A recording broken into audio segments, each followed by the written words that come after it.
Thank you, Arjun, and thank you to the Carbon Collective Company for inviting me to moderate this session. I'd like to begin by having a first round of questions and answers with our four panelists. I'll begin with Dr. Surina, ladies first. What specifically is a low carbon economy and how do you build on it? Thank you. That's a good question, because I think first and foremost, this panel needs to have an understanding about specifically low carbon economy. And I think one needs to understand that low carbon economy is about the power that you use in your operation. So is it derived from a carbon intensive source? So the carbon intensive source right now is a fossil fuel. And this is why we notice there's a lot of pushback against fossil fuel. And the alternative are the cleaner sources like, the solar panel, the wind, these are some, and electric power. So these are some of the ways in which we define low carbon economy. And you need to be able to build on this low carbon economy, but there's a lot of factors that can contribute towards pushing a company or a country towards low carbon economy. And I think if you look at it holistically, low carbon economy is found in many countries. And I think trade and trade policies are one of the ways in which you can build up that low carbon economy. In other words, if a country wants to purchase a specific product, is the product made via a low carbon economy?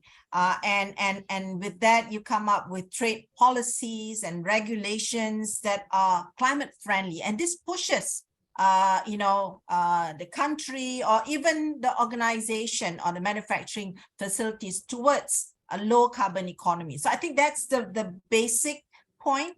But again, low carbon economy is not just about countries, it's also about organization. So what are the methods in which they go towards decarbonization? And decarbonization is because decarbonization covers more than just the source of power to contribute towards low carbon economy. Decarbonization also includes your consideration of your own operation as well as the supply chain. So this is how you build up that low carbon economy. And I thought maybe this would be a way to explain why I approach low carbon economy and why it's important to make that clear, that this is what we're discussing, because low carbon economy, as you say, doesn't, for example, cover deforestation. It doesn't cover, rehabilitation or reforestation. So you need to make that clear. And I think that was an excellent, understanding of what low carbon economy is all about. Thank you. Thank you, Dr. Surina. Over to Dr. Asif. How critical is decarbonization for sustainability?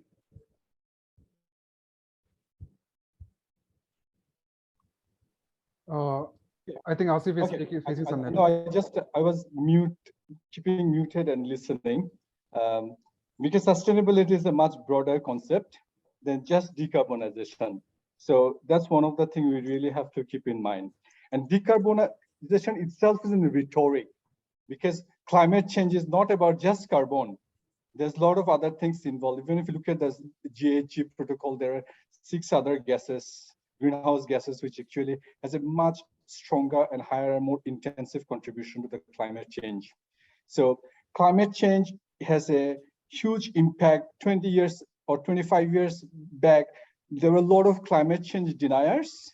And now we actually don't have it as much because climate change is very visible. And climate change is affecting business climate. That's the most important thing. And it's affecting different nodes of our value chain. And over the last 2 years, because of the pandemic, because of the lockdown, because of the climate change, we have seen lots of nodes of this chain broke down quite irreversibly. That's causing a huge supply side inflation globally, and we are all suffering from it. So climate change's effect on business is so evident that we really have to take it seriously. So it's not just about carbon. So carbon is more of a rhetoric. So decarbonization is, of course, very important for certain industries like transport and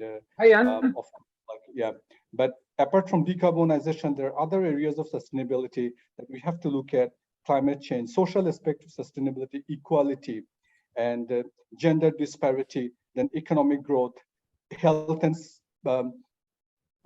well-being, and every other economic and social aspect of our business are interrelated. And the beauty of sustainability is that they're all interconnected. You really cannot leave one ignored while looking at the other. So whenever we talk about the climate change, or decarbonization or sustainability, we start with one node, then we bring the rest anyway, because they're interconnected. So this interconnectivity must be recognized from the beginning, what I always believe. Second thing, whether we talk about climate change, whether we talk about decarbonization, whether we talk about any other environmental and social impact of doing business, it's always people-centric, but which is a very important point we often miss out. We talk about care about environment, we care about economy, but it's always about people.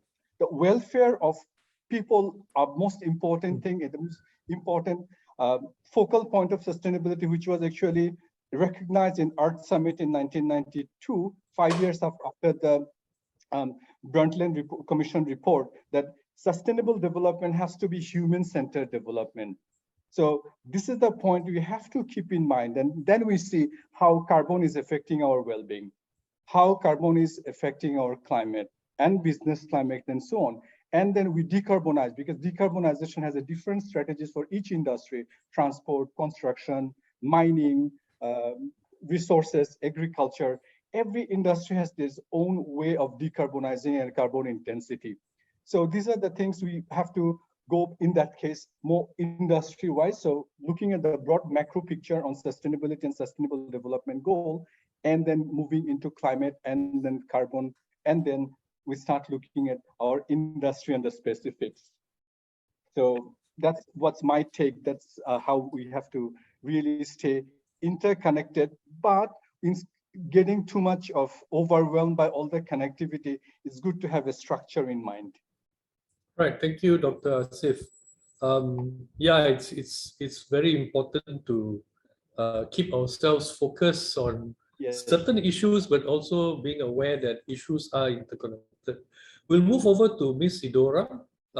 What are the major threats and impacts in our transition towards a low carbon economy?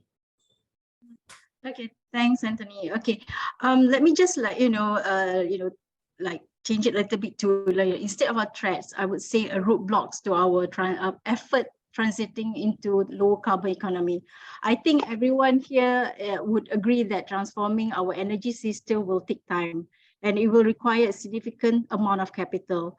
And then given the magnitude of change, it requires close coordination between our policy, our technology, and also capital. So I love how Dr. Surina mentioned about, decarbonization is not just about countries, but also businesses.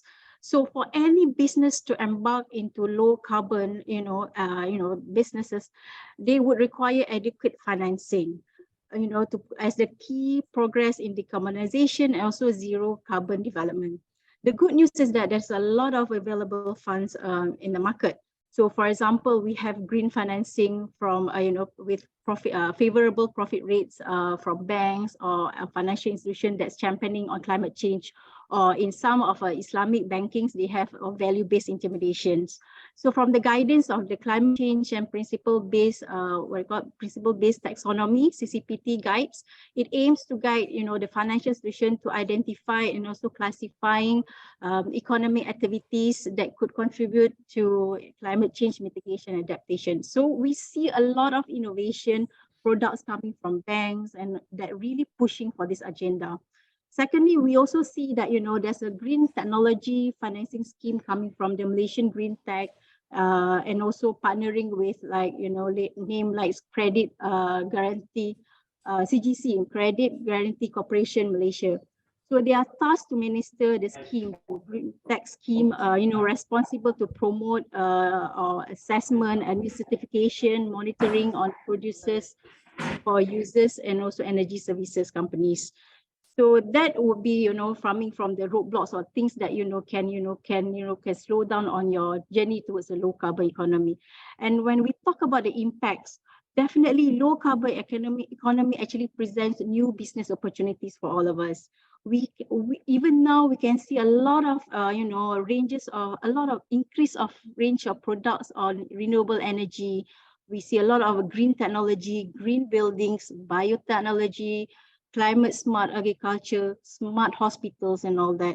So Malaysia's economy actually benefit from all this technological innovation, sustainable investment, new export market for climate-friendly goods, for example, like your renewable energy facilities and all that.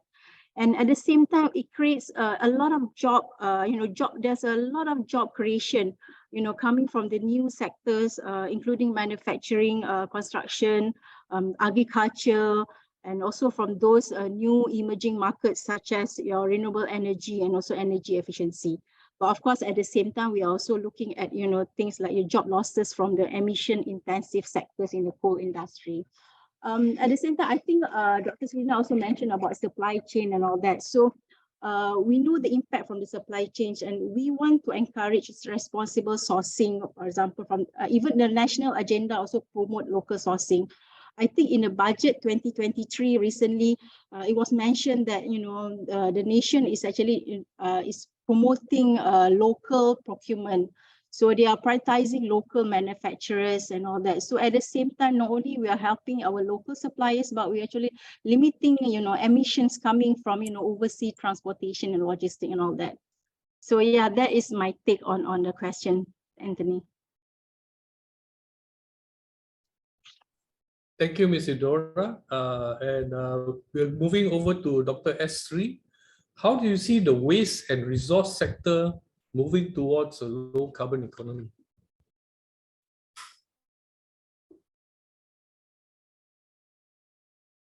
Dr. Sri, we can't hear you. Okay. Thank you, Anthony. Thank you, everyone. Good evening to everyone. Now, I'm moving directly to the sectors that I'm involved in, which is it's more specific and more technical when it comes to waste and resource sectors that is moving towards low carbon economy or low carbon footprint, etc. Now, first of all, why this is needed? Because everyone is now also embarking towards the SDG. And besides that, most of the time, companies are only looking at, when it comes to low carbon economy or low carbon emission and so on, they are focused primarily will be on the energy or the electricity. Then next would be transportation. Waste would be the least or will be the last in their list. Reason is most of all this while it is the reporting part just went on just with photograph and some CSR kind of an measures were being portrayed of how this waste is being disposed, whether it's a hazardous or a non-hazardous waste. Of course, in Malaysia, hazardous waste, we have a specific system under the Department of Environment. But when it comes to non-hazardous waste, we do not have a proper ecosystem. So therefore, data is quite crucial, and we do not have a sufficient data. And only when we have data, I believe that we can manage it well. So accountability in this area is quite important. So in waste and resource sector, I would say it is slow, but picking up. And it have to be throughout the supply chain, as same like how Dr. Asif mentioned, it is all interconnected. Supply chain is there and so forth.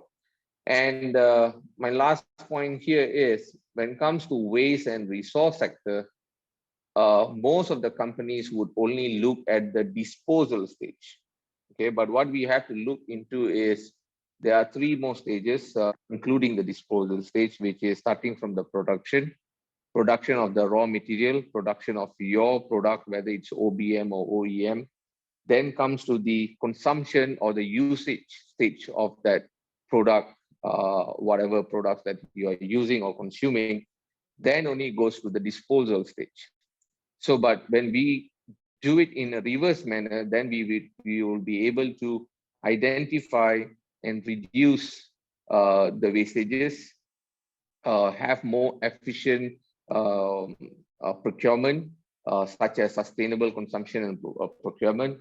Then, therefore, we will be able to eco-design it, and then finally it will come to the disposal stage, right? So this is how and when it comes to these stages, we have to look into the 3 Ps, all right? People, planet, and profit. So it has to be really balanced. So it cannot be just on the environmental part, but then in terms of finance or in terms of economic wise is costing us a lot, which we are unable to sustain, any company unable to sustain.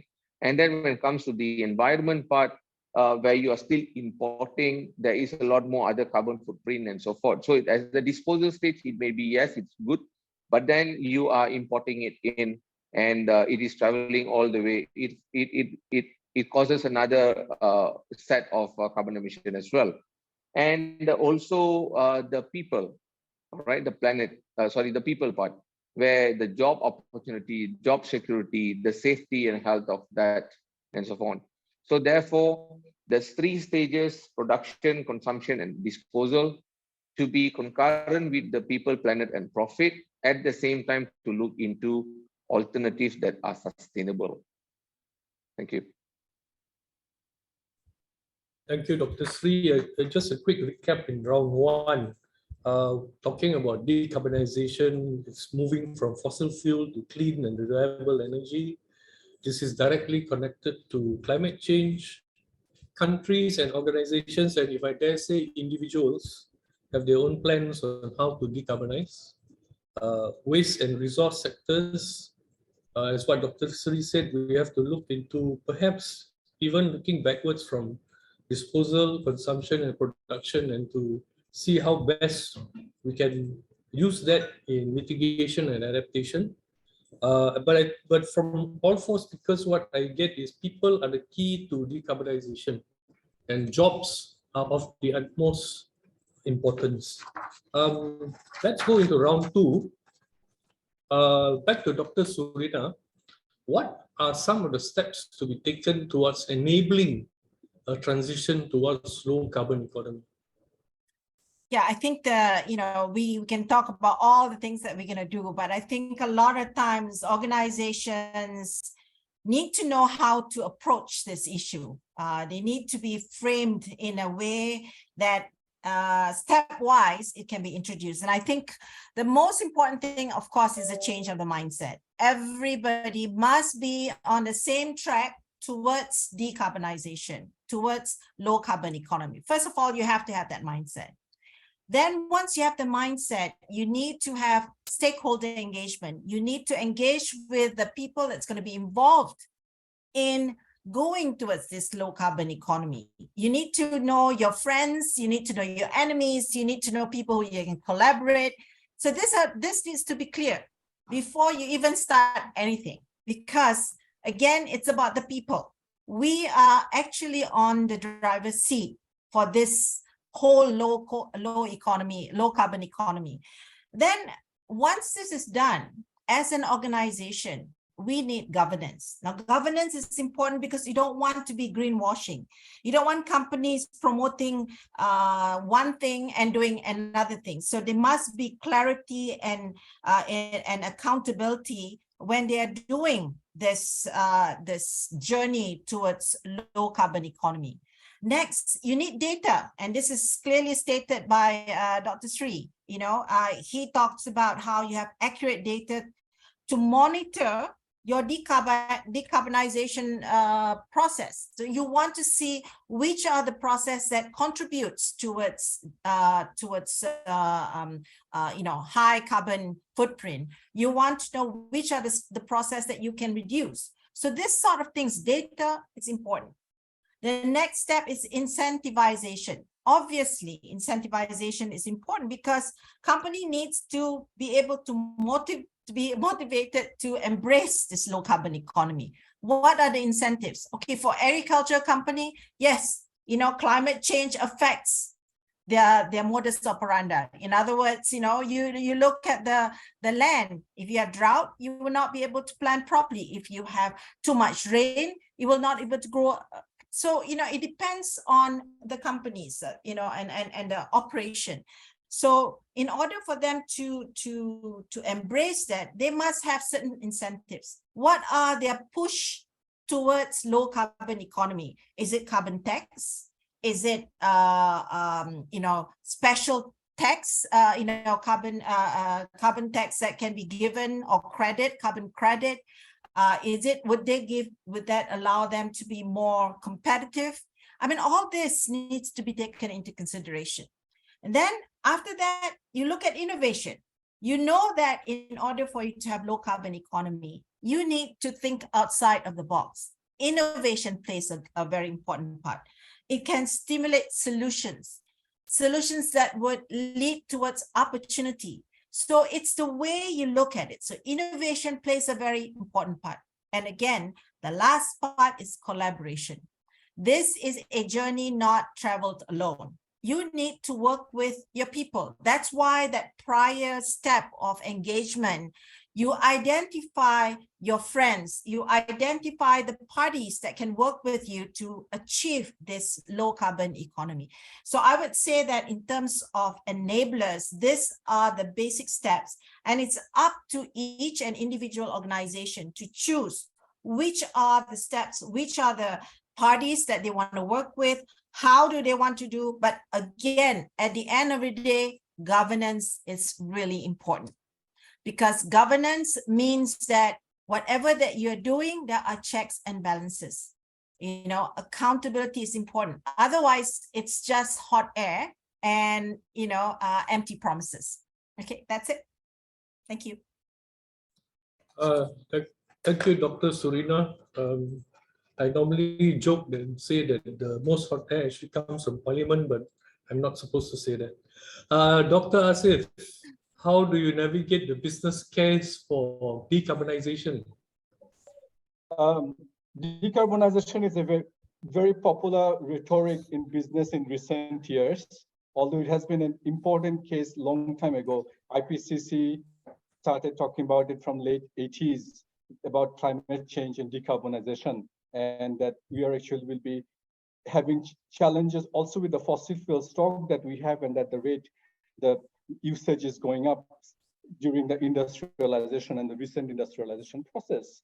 But the recent decarbonization effort and all the rhetoric that we are talking about today are actually driven by the two key stakeholders. No, businesses are not really directly interested in changing their business model or structure just because there is a new decarbonization effort. Because everybody thinks whenever there's an environmental regulations coming in and new requirements coming in, it's an excess business cost. And the first reaction is against the change. So two things that's really driving this decarbonization as a practitioner, and that I'm interacting with industries on a daily basis on ESG over the last 10, 12 years, is regulators and investors.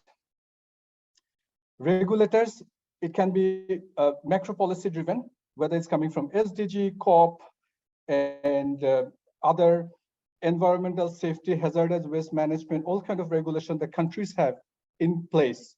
That's driving certain amount of ESG and decarbonization. That's very important because companies have to follow the regulation to be on the right side of the law. And they care about it, especially in Singapore. Nobody wants to mess up around the regulations. So that's a big driver for decarbonization and any things related to the climate change in recent years.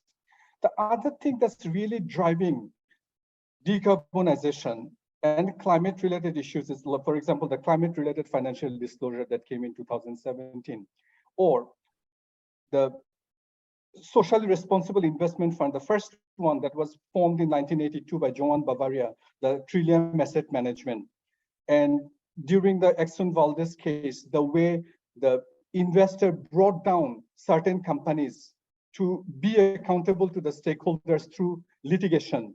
And subsequently, Enron, Arthur Andersen, Copewood scandal, that we have seen that stakeholders, regulators, and investors have been very vigilant about where money is, particularly investor, where money is, whether my money is giving me a risk-adjusted return. So in enterprise risk management framework in traditional time, we didn't talk about climate risk, but now it is kind of becoming a requirement because climate change is real, climate risk is real. So investors and financial institutions in particular are really looking at whether your company is, or any part of your company's value chain is exposed to climate risk and what it means for his return. And that's driving decarbonization and sustainability, because the companies cannot hide it. They can do tick box GRI reporting, they can do tick box ESG reporting, publish beautiful sustainability report, organize CSR events, do all kind of greenwashing. That's fine. That's also kind of engagement, doing some good work we always appreciate.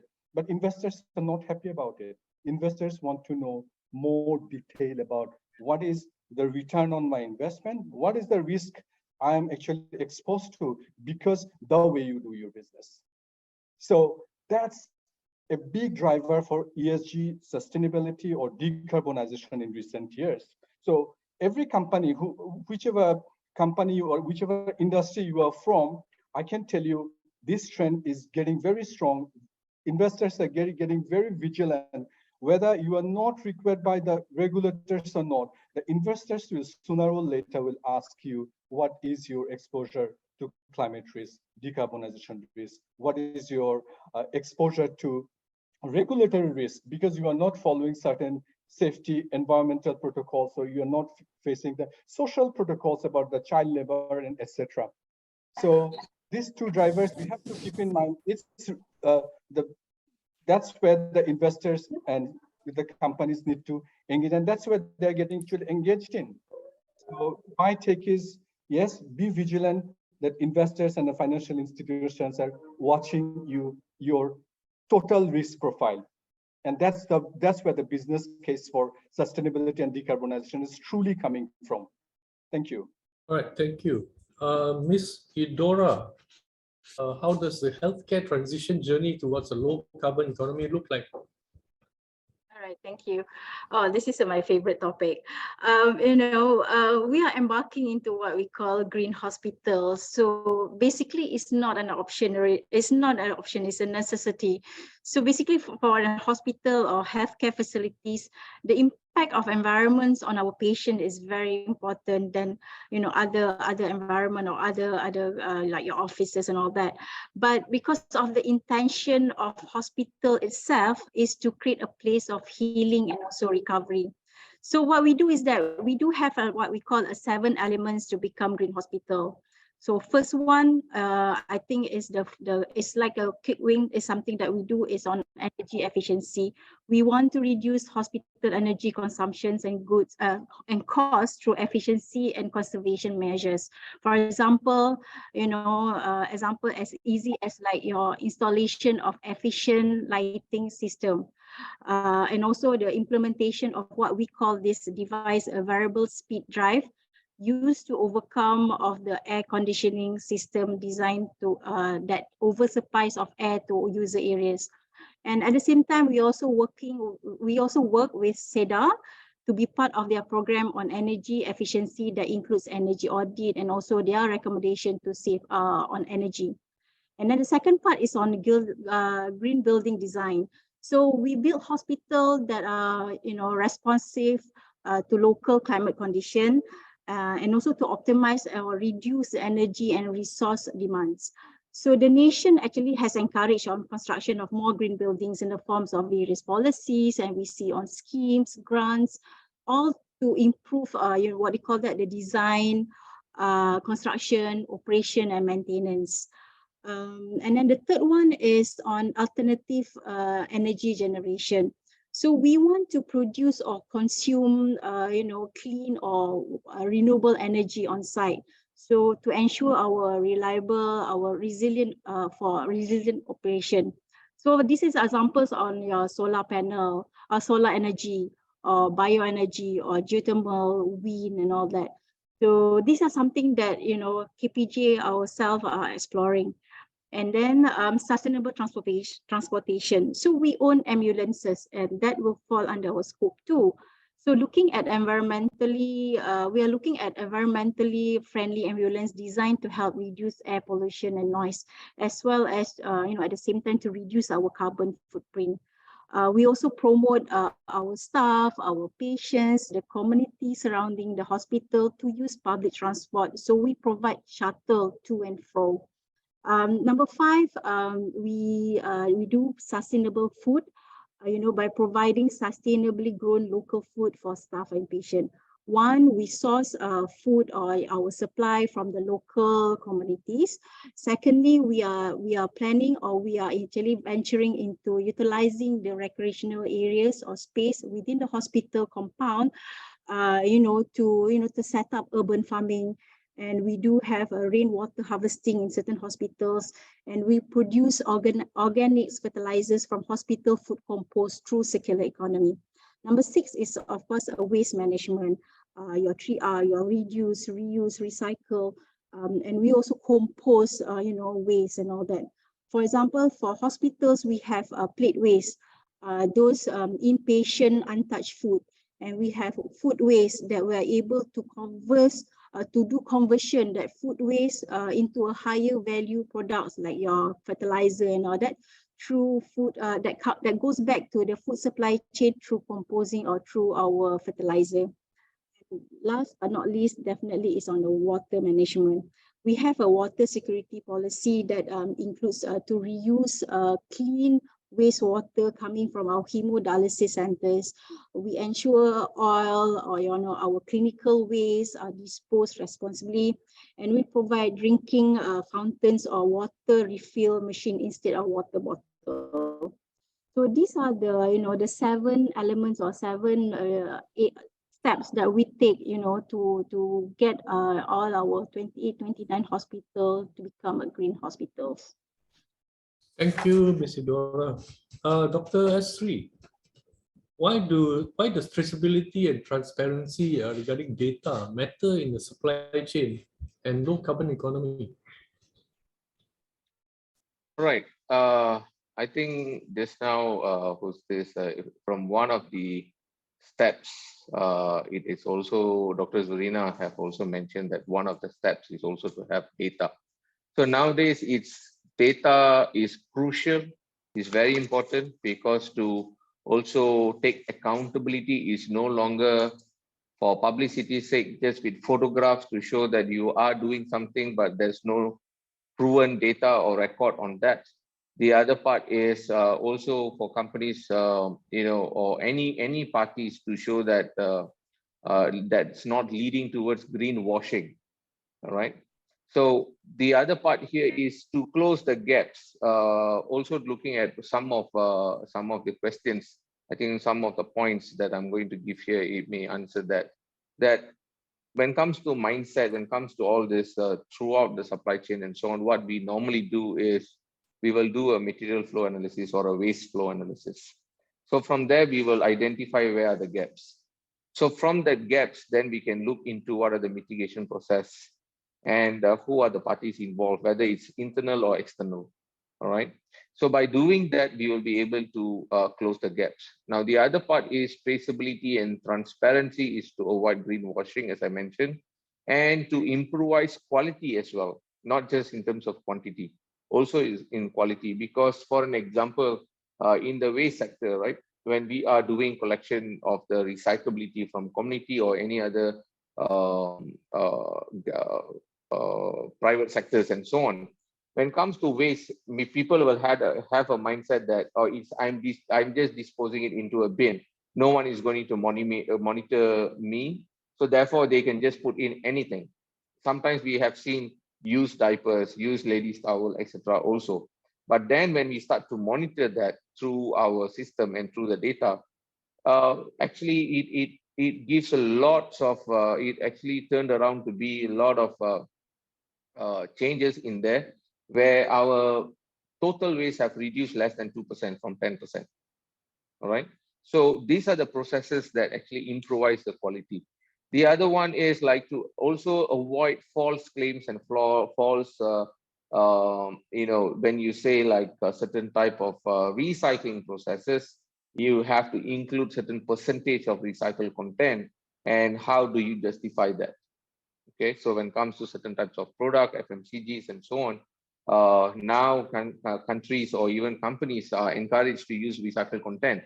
But then where do you actually have the traceability of this recycled content? Where does the source comes from? All right. The other part is the accountability is not just from the company alone, but we can also do it throughout the supply chain. Okay. And this will also give the net zero effect. All right. From versus the production and the disposal stage. All right, so that will give the net zero. So when it comes to the net zero, and easily we can also identify what is the CO2 emission prevented and how we have managed to reduced on that part.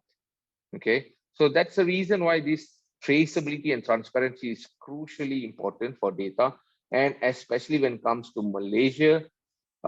We are, I think, Anthony, you know very well, we have lack of data in many areas, in many industries.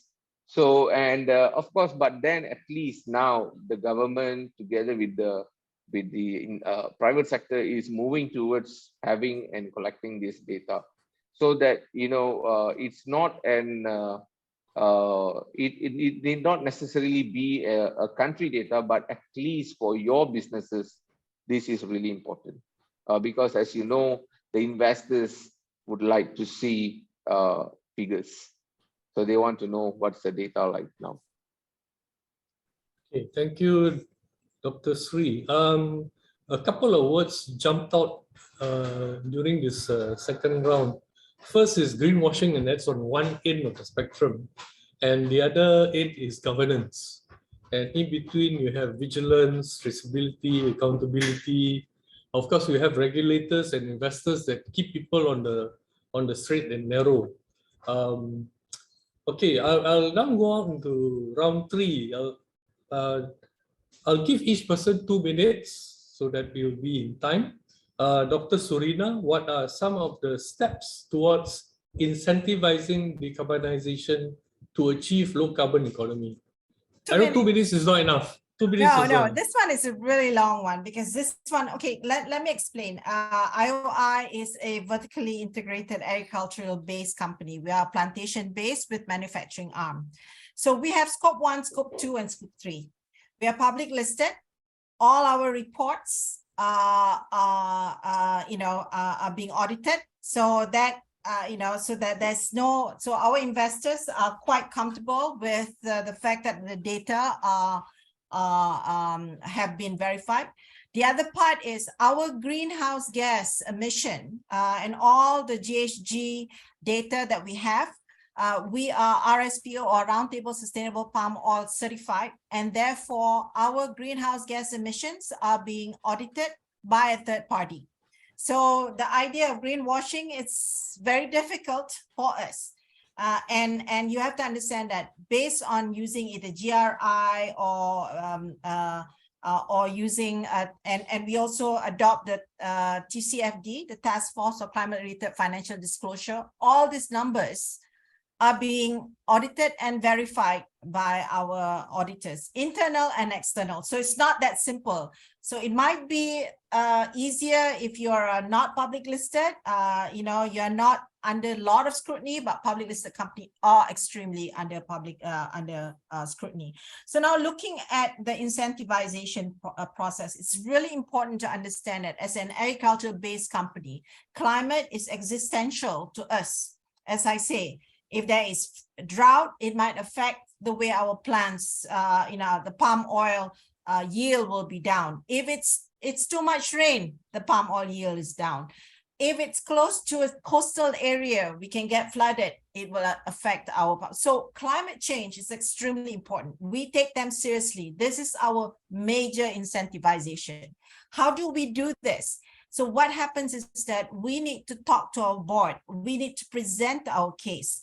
Why do we need to do this? So, and one of the ways to do is for low carbon emission. Our own mills, for example, are being powered by waste. So, for example, palm oil mills have emit what we call palm oil mill effluent. They emit methane. What we do is we capture the methane, and that methane that we capture is then changed into energy to run our mills.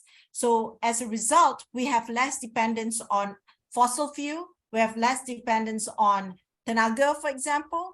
And this is one of the ways in which we undertake circularity.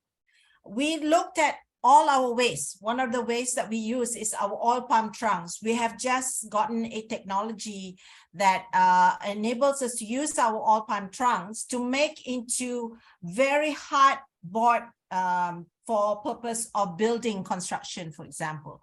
So these are sort of things that you have to do. If you are really serious about trying to be lean and mean, circular economy is the way to go, because you utilize all your waste. So for example, we use our palm fronds and branches to cover the soil to ensure that it keeps moist when the weather is really dry.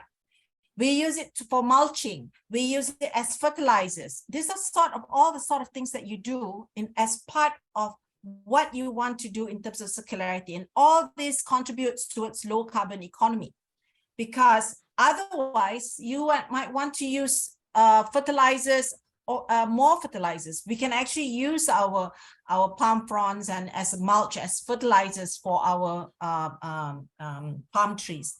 And at the manufacturing level, for example, we use rain harvesting, and for example, they use technology in which wastewater is being converted into steam to run some of our reactors. So these are the sort of things that you do. So incentivization on our operation is clear. But the most important thing that everybody doesn't realize is that supply chain contributes a lot to carbon, to your carbon intake. So scope 3. So how do you focus on that incentivization? You look at building capacity of your supply chain. Make sure they are aware of the reason why you need to go into low carbon economy. And you do this by having rewarding programs. For example, if they have they are going towards a low carbon economy, it benefits us because our scope 3 reduces. And how do you benefit them? You give them as a tier 1 supplier. So this is sort of a rewarding program that you do. You leverage on the procurement so that when you talk to our supply chain, you give them terms of contract that would encourage them to be part of your supply chain. And finally, you have to enforce the performance. If you do not follow my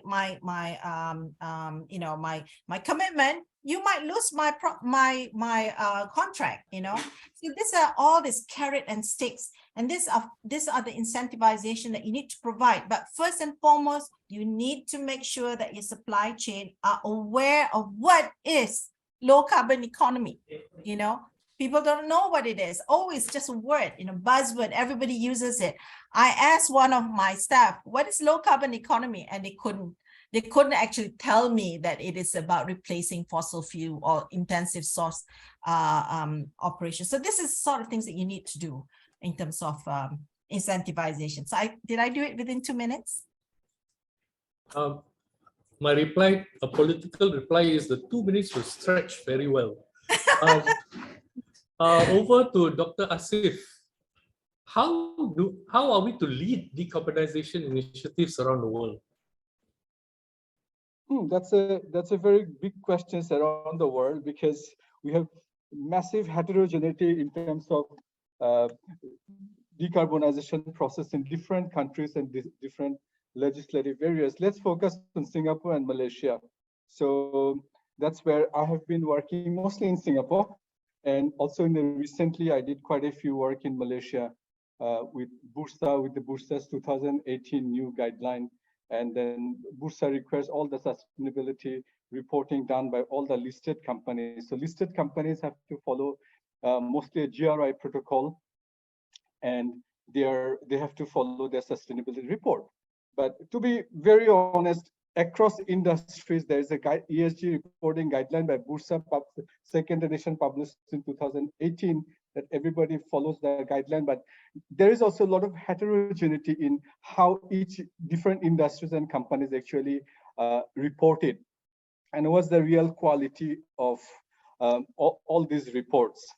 So same applies to SGX. SGX has done a consultation process toward the end of last year. They are trying to come up with some sort of framework. They used GRI for a long time, but now they are trying to move on to TCFD. So around the globe, even within ASEAN, there is a various stages we are going through. Indonesia, I also have a lot of clients in Indonesia.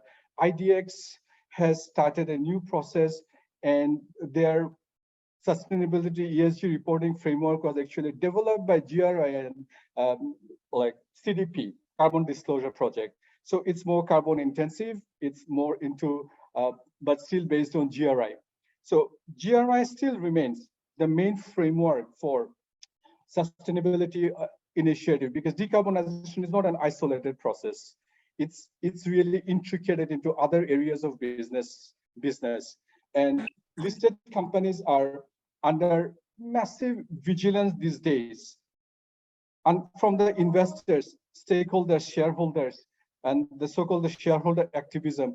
I wouldn't say that it's very intensive at this moment in Asia, as much as it is in Europe or Australia or even the US. Although the federal government has one policy, then if you go down, break down to the state level, they have different way they actually adopt sustainability process, and each state has their own mandates. So there's a lot of differences and the disparities in the way globally we approach the decarbonization process. But then again, the good thing is that more and more companies are doing it more seriously because of the regulators on them. Stock exchanges, whether it's a Bursa, SGX, IDX, ASX, everybody is vigilant, particularly on the listed companies on certain level of disclosure on decarbonization and everything, every other things. And the companies have to do a reasonable amount of work. But I wouldn't say that in terms of good quality sustainability reporting and is still emerging in this region, because we are still learning by doing. It's a process that we have really embarked on quite recently. And one of the funny thing is that in accounting, we actually start with the valuation, accounting, and then reporting. But when it comes to corporate sustainability, we started the other way around, like the folding back equilibrium. It's like we started with reporting 10, 12 years ago without knowing how the accounting works. So we are actually slowly learning how to do sustainability accounting and carbon accounting now, almost after 14, 15 years of doing sustainability reporting. So this is a paradoxical thing that we have to keep in mind. It's still a learning in progress. So any company comes and say we are doing a very good sustainability reporting, and I think we are still in a process of learning a lot. There is a lot to go, but I would say up in next 10, 15, 20 years, like whether we are working toward net zero by 2050, certain countries have a different guideline as well. So companies will definitely be learning more, and now they are more vigilant on how ESG report is. And it's more coming from the investors, and because it's coming from the investors, the boards and the senior management is who are basically old generation people in their 50s and 60s, never worried about ESG, and suddenly heard about it from their children and the junior staffs, and then say, oh, what is it about? So last year, for example, one of my clients, he's a CEO of a listed company in Singapore, and wanted to have a meeting with me, but I was unvaccinated, so I had to meet him in a kopitiam for a tetare. So he told me, look, I don't know anything about ESG, but over the last few transactions, every time we want to do an M&A, transaction, the investors are asking whether you're this and this is ESG compliant, and I don't know what it is. Tell me what it is. So that's actually that's shaking up the board. They're coming up on the ESG and talking about the ESG because it's pushed by investors. So I think whether you're talking about the agriculture, like my previous speaker was talking about, they have a one sort of value chain. And of course, in Malaysia, they have a regulation for palm oil separately because palm oil is under quite under strong vigilance by the government, and they have their own sustainability framework for them, regulatory framework for them. For agriculture, it's not carbon, it's methane, which is one of the most important greenhouse gas emission they're doing. For health sector, it's different. They're actually doing more social. Their social sustainability is biggest area of sustainability, but they're also doing a bit of energy efficiency, so and so, which we have heard from Idora. So everybody's doing their part industry-wise. So whether it's a healthcare, it's a agriculture, it's a construction, everybody have their own journey in decarbonization because there are different intensity in decarbonization. So that's, as I said, it's a very heterogeneous journey that we are all embarking on. And what is important is that we learn from each other because actually we all go to healthcare, we all need palm oil, we all need energy. So it's kind of, we must learn from each other. That's the most important thing. That's why I was listening to every single speaker, what they come up with their own industry perspective, because that's where also we have a lot of mutual learning. So I encourage when it comes to our own sustainability journey, decarbonization journey, we also learn from each other and see where we fit in this journey and how we can accelerate. So that's my take. Thank you for listening. Thank you, Dr. Asif, for maximizing your 2 minutes. Ms. Idora, earlier we were talking about COP27, so we're continuing with this. The first agenda discussed was on climate or loss and damage compensation. What is your take on this? All right, thank you, Anthony. Yes, it apparently the first discussion table in COP27. But before that, I would like to echo what Dr. Asif was saying, that everyone is learning in this journey together. So same here, same goes to all of us. I mean, to my side as well. When we listen to COP27 and when they first table on the climate or loss and damage compensation, it was a discussion that I carried to my team here, and I love how there's discussion that I can bring it here to this forum. So, but I would love to bring it the audience several notches down to our national level. But before that, for the benefit of everyone, climate or loss and damage is the idea that you have the rich countries having emitted the most planet warming gases should pay poorer countries who are now suffering from climate disaster that they did not create. So, but loss and damage, fund, or the one that they want to set up is not a new ask.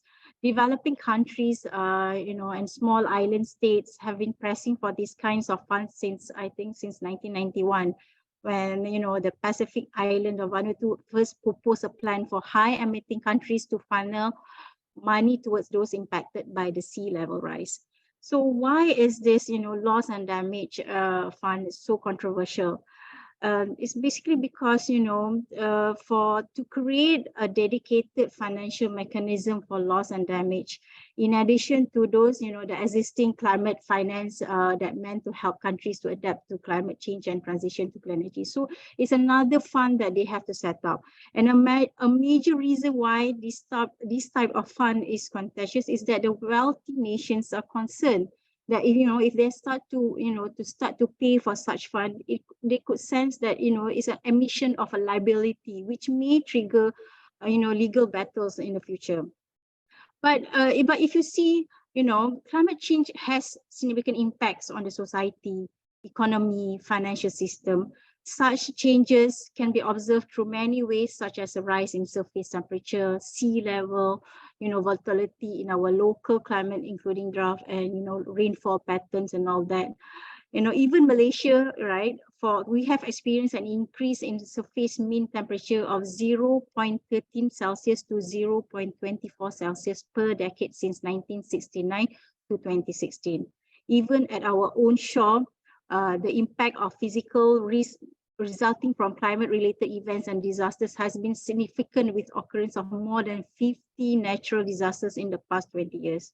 These disasters have, resulted with, over, I think it was 8 billion ringgit of monetary losses, and affected the lives and livelihood of more than 3 million people in Malaysia throughout, through displacement, injuries, and death. But even now, you take on Pakistan recent, which is the clearest example this year of why some countries are fighting for this so-called loss and damage fund. So in Malaysia context, even in the recent, I think I've been quoting a lot on Budget 23, the plan is to introduce on carbon tax. It's a very good move, if there is an allocation for loss and damage for any climate-related disasters. Although we know that there's no specific implementation plan, our implementation date has been announced, but they are evaluating the carbon pricing mechanism.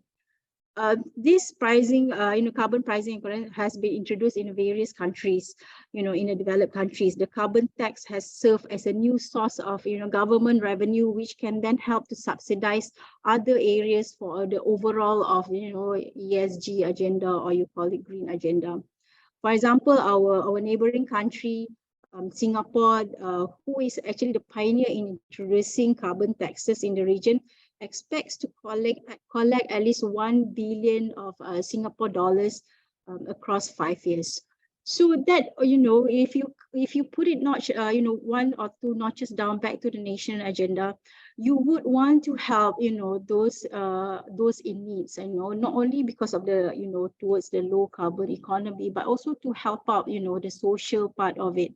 The social part are coming from the, environmental sustainability, coming from the low carbon economy. So that would be my take, when we want to speak, or when you ask me about the climate, or, loss and damage compensation. Thank you. Finally, we come to Dr. S.Sri. We see the word CISA Lab at the back of you. What is CISA Lab? How would the system solution support the transition to a low carbon economy in waste and resource sector? Okay, CISA Lab is one of our solutions that actually digitize our waste management system entirely, like the traceability and transparency. So we make waste visible, verifiable, and valuable. And as the solution actually connects the entire supply chain, like businesses, consumers, waste aggregators, collectors, informal, formal communities, everyone throughout the supply chain. So doing so, how we manage this is actually we support the EPR system, the extended producer responsibility, supporting towards transition towards circular economy as well. And at the same time, we also do provide the collection services for MSW, municipal solid waste, at the same time specialized kind of so-called resources. We don't mention it as a waste, we make it into resources. By doing so, the data and the CO2 prevented from the entire process is being calculated, and that is generated as a report to our clients. Now, to make them more accountability, and as I mentioned, monitoring is there. Now, also to formalize the informal sectors. As you know, when it comes to waste, there are formal and informal sectors. So we also formalize them by training them, and to inclusiveness in terms of circular economy. And the most important part is connecting the dots. All right, because many of them in the supply chain, they still work on silos. So through the system, the dots are connected, and it is very transparent. And to also see where it goes, what happens to it, what are the solutions that can be brought up to prevent the CO2 emitted, and how can be reduced. So one of the case studies is when it comes to waste, not much focus are given, but we have the added value over here. We provide the carbon emission prevented for townships. All right, we have done that for several townships now in Malaysia, and not only through the collection of recyclables and so forth, is when they have the tagline that is moving, municipality or townships moving towards low carbon footprint. All right. So, but yes, that is the tagline, but where is your accountability? So in terms of waste and waste generated, waste being emitted, waste being diverted from the landfill, etc., that is what we provide through CISA Lab. All right, thank you, Dr. Sri. Just a few points that I picked up. Number one is audited data, verified information is very important. Number two, we are all learning by doing. There's nobody who's an expert in every field, which is good news and bad news. Just a point here. I was in Doha in 2012 in COP18, and that was the first time that I saw ASEAN sitting as a bloc together. If not, Malaysia will be sitting with Egypt, and then Singapore will be hiding with the small island states. Sorry, Singaporeans. And ASEAN is never ever united, but they became united because of one thing: loss and damage. That was the year the US decided that Storm Sandy was very important. Okay, so when it hits the pocket, loss and damage becomes very important to developed countries. And just a point that was brought up by Dr. Surina, it's fantastic to have policies, and we in Malaysia know we come up with the best policies in the world. The problem is actually implementation and monitoring that the policies are actually being implemented properly.